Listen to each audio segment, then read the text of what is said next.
So, take you back to when I was an 8-year-old boy, and we had this lumbering oaf of a black Labrador.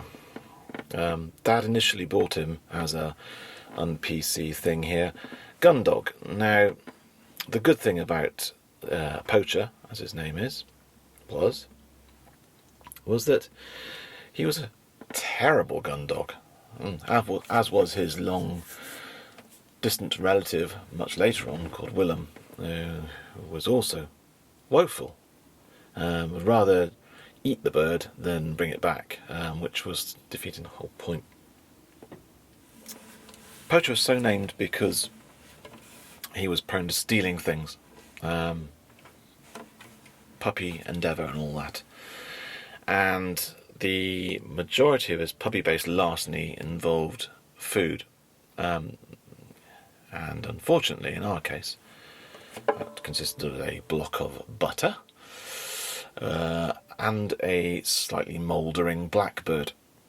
Not at the same time, I hasten to add, but both the inevitable same results. They appeared on the carpet somewhat later, whilst we were watching Nationwide or whatever was on in the 70s, maybe Porridge, I don't know. It probably looks similar anyway.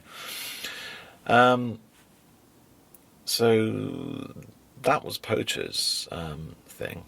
But the other side to Poacher was that he was fond of chewing, as all Labrador puppies are. In fact, many dog puppies are. We didn't have wolf puppies, so it's all good. He and I had a disagreement, and this disagreement came about from my visiting my sister in London with my mother, and we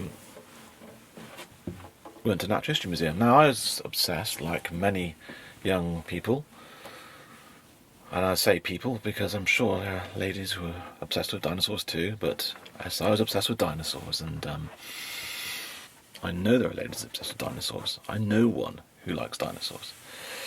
Okay, so I was obsessed with dinosaurs, and we had a dog that also decided it was obsessed with dinosaurs, and there was this kind of confluence between the two overnight one evening, and I lost a significant amount of my herd that we'd had from the Natural History Museum, leaving only a rather forlorn Triceratops, or admittedly highly detailed one, which I rather took pride in, which survived the cull. And then I realised something.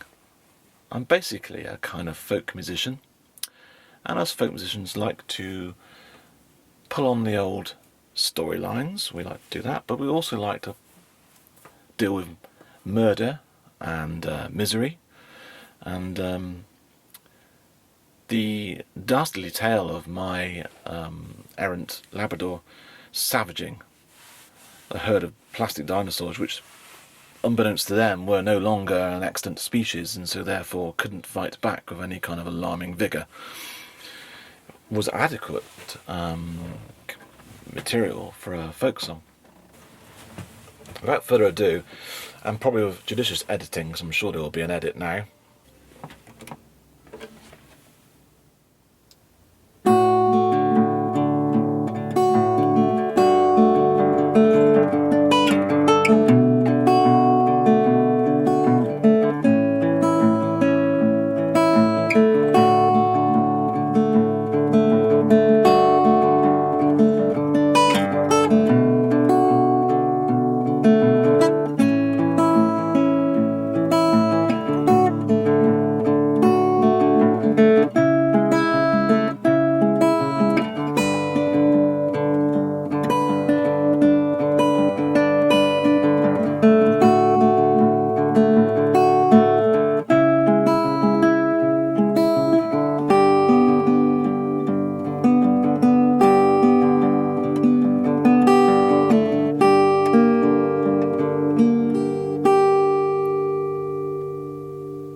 when I was young, I went to London town, to the museum.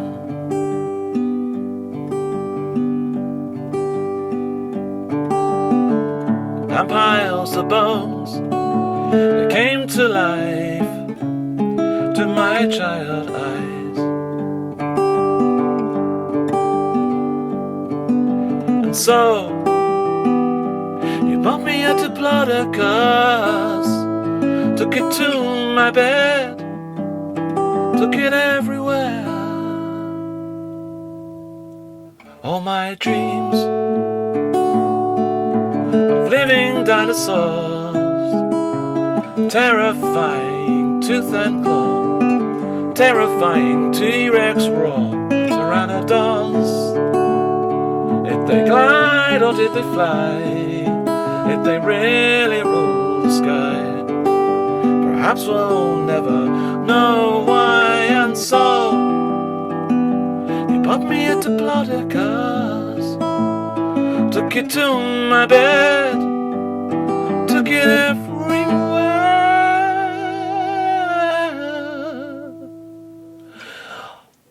All I ever wanted was you. All I ever wanted was you.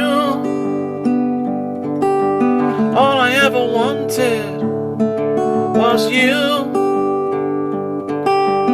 All I ever wanted was you.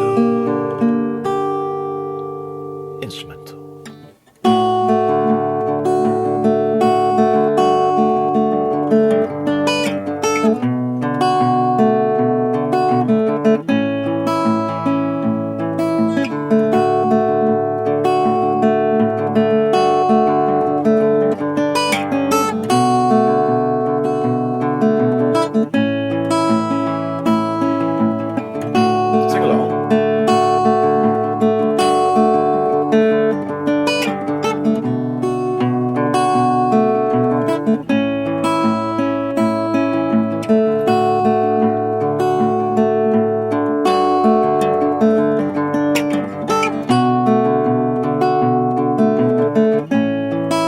Sing along again. All I ever wanted was you.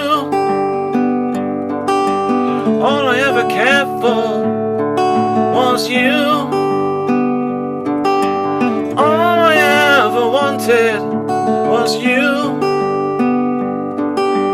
All I ever cared for was you, you. Oh, my plastic dinosaur. And this is where it gets particularly sad. Sorry, busy there. Oh, my dinosaur, my pride and joy, 100 foot from nose to tail, out of very tiny scale, but happiness, it turns to grief, savaged by a Labrador. I really, really hate that dog.